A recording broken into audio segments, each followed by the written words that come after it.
ধলাইয়ে সবজি চাষ করতে গিয়ে মর্মান্তিক দুর্ঘটনা, ট্রাক্টরের নিচে পিষ্ট যুবকের পা। ধলাইয়ের আরজানপুর গ্রামের সবজি চাষ করতে গিয়ে এক মর্মান্তিক ঘটনা সামনে এসেছে। ট্রাক্টর দিয়ে জমিতে হাল চাষের সময় অসাবধানতা বশত ট্রাক্টরের নিচে পা ঢুকে গুরুতর আহত হন এক যুবক। দুর্ঘটনায় ট্রাক্টরের দানায় তার একটি পা সম্পূর্ণভাবে দুমড়ে মুচড়ে যায়। আহত যুবকের নাম সাবির আহমেদ লস্কর। তার বয়স আনুমানিক ৩০ বছর বলে জানা গেছে। স্থানীয় সূত্রে জানা যায়, বাড়ির পাশের একটি ক্ষেতে সবজি চাষের জন্য ট্রাক্টর দিয়ে হাল চাষ করছিলেন সাবির।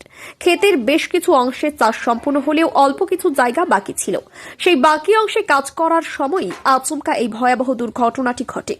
দুর্ঘটনার পর প্রায় ২ ঘন্টা ধরে ট্রাক্টরের দানার মধ্যে আটকে থাকে যুবকের পা। পরে মেকানিকের সহায়তায় ট্রাক্টরের নিচ থেকে সাবিরের পা বের করা সম্ভব হয়। ঘটনার পরপরই স্থানীয়দের সহযোগিতায় গুরুতর আহত অবস্থায় তাকে উদ্ধার করে দ্রুত শিলচর মেডিকেল কলেজ ও হাসপাতালে পাঠানো হয়। ঘটনাকে কেন্দ্র করে এলাকায় চাঞ্চল্যের সৃষ্টি হয়েছে। আহত যুবকের দ্রুত আরোগ্য কামনা করেছেন স্থানীয় বাসিন্দারা।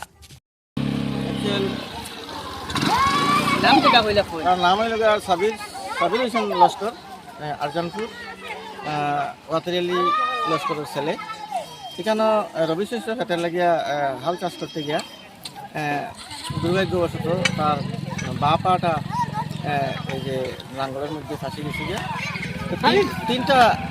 তিনটা নাঙ্গলের যেটা তার একটা পায়ের তলার মধ্যে দিয়ে ঢুকছে ফার্স্টটা, আর সেকেন্ডটা হাঁটু নামার, আর ৩ নম্বরটা থাইয়ের মধ্যে, যেটা আমরা উরু হই বা উরাত হই, ওখানে ঢুকছে। পাওয়াটা একদম ভোল হয়ে গেছে গিয়া, হাড্ডি বান দিয়া মাংস ফালিয়া হাড্ডি গাড়িয়েছে। তো অ্যাক্সিডেন্টটা হইল কীভাবে? অ্যাক্সিডেন্টটা হয়েছে হাল চাষ করিয়া শেষ হওয়ার পথে, যখন এখানে একটা ছোটো ফিশারি বা পুকুরের মতো আছে, ওইটার পার দিয়া উঠছে গাড়িটা লইয়া। আর নামানোর সময় গাড়িটা একটু স্পিড বেশি হয়ে গেছে ঢালান হিসাবে, আর পিছনটা উঠে গেছে গিয়া, আর সামনের দিক মানে একদম নিচু হয়ে গেছে। গাড়িটা পিছনটা একটু সাফাইতে চাইছিল, যদি সাফাইলে না গাড়িটা ফিসাই গিয়ে পড়ে আর গিয়া, তখন এই সাবানের গিয়া পাও দিয়া প্রেশার দিয়ে চাইছিল একটু ডাউন করতো, আর পাওয়াটা স্লিপ করিয়ে তার নাঙ্গলের মধ্যে গেছে গিয়া তখন। আর একটা নাঙ্গলের জ্বর তার খাতার মধ্যে ফাঁসি গেছে গিয়া, গাঁতি গেছে গিয়া। আর ওইটাই কারণ গাড়ির ইঞ্জিন তো স্টার্ট আসলো, চালু অবস্থায় আসলো, যার কারণে এক পাটার ফোল্ড করে লেগেছে একদম। জানি না উপরালার মর্জি, হয়তো রোড কাটলে হয়তো ডাক্তারটা ঠিক করতে পারে না, তো আমার তো ভরসা নাই বা ঠিক করব করিয়া, কারণ অবস্থা এটা দেখলাম খুব মর্মান্তিক। বিশেষ করিয়া ২.৫ ঘন্টা লাগছে তার এখান থেকে রিমুভ করতে।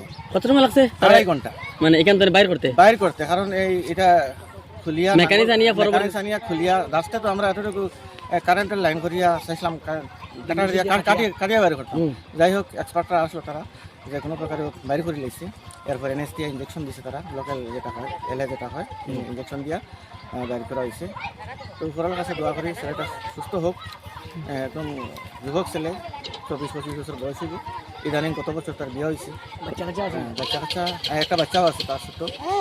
তো আপনারা সবাই দোয়া করবা, ছেলেটা যাতে সুস্থ হয়, খুব ভালো ছেলে, অনেক ছেলে। পাওয়ার টিলার এটা নিজে চালানি থাকলো, এটা ঢুকিয়া এক পাওয়া পুরা এক পা মুড়াই লেছে ট্রেক্টর, আর এক পাওয়া কিনা হয়েছে গাড়ির লাঙ্গল ঢুকে গেছে, ঢুকিয়া বাঁচি আছে। পরে এখানে মেকানিক আনিয়া বহুত সময় চেষ্টা করিয়া এরপরে খুলিয়া এখন নেওয়া। তার নাম সাবির আহমেদ লস্কর। বয়স কত?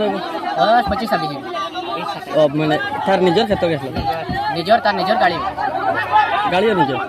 বাবার নাম কিটা? বাবার নাম ওয়াতির আলী লস্কর।